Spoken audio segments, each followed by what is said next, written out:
Hi friends, তোমরা সকলে কেমন আছো? আশা করি তোমরা সকলেই ভালো আছো। আজকে তোমাদের কাছে নিয়ে এসেছি আমি ছোট্ট একটা শপিংয়ের ব্লগ। আচ্ছা, ব্লগটা শুরু করার প্রথমেই তোমাদেরকে জানিয়ে দিচ্ছি, তোমাদের কাছ থেকে একটু ক্ষমা চেয়ে নিচ্ছি। তার কারণ হচ্ছে আমার গলার ভয়েসটা না ভীষণ খারাপ হয়ে গেছে, ঠান্ডা লেগেছে প্রচুর পরিমাণে, গলাটাও ধরে গেছে। তো যাই হোক, এরপর তোমাদের কাছে আমি ব্লগটা নিয়ে এলাম। কালকে গিয়েছিলাম শ্রীলেদার্সে, বাড়িপুর শ্রীলেদার্সে। তো সেখানে গিয়ে যেটা হচ্ছে আসল কথা, ছেলের ক্রক্স কিনতে গিয়েছিলাম।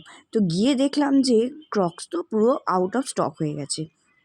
তো বেকার আমরা ঘুরলাম, ঘুরে ছেলের জন্য একটা সক্স কিনলাম, আমার জন্য একটা বেল্ট কিনলাম।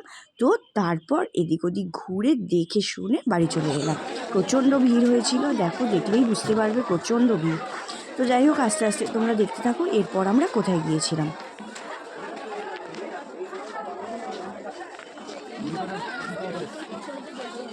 মেয়েদের চাইছে, ঠিক আছে। তো বন্ধুরা, এরপর আমরা চলে গিয়েছিলাম স্টাইল বাজারে। স্টাইল বাজারে যাওয়ার পরেই ছেলে একটা সানগ্লাস পরে ফটোটা তুলেছে, দেখতে পাচ্ছ। আর এই যে একটা টি শার্ট পরে আছে। তো এইগুলোর কোনোটাই আমরা কিন্তু নিইনি, অন্য একটা সানগ্লাস নেওয়া হয়েছিল, আর টি শার্টও এমনি আলাদা আলাদা টি শার্ট নেওয়া হয়েছিল।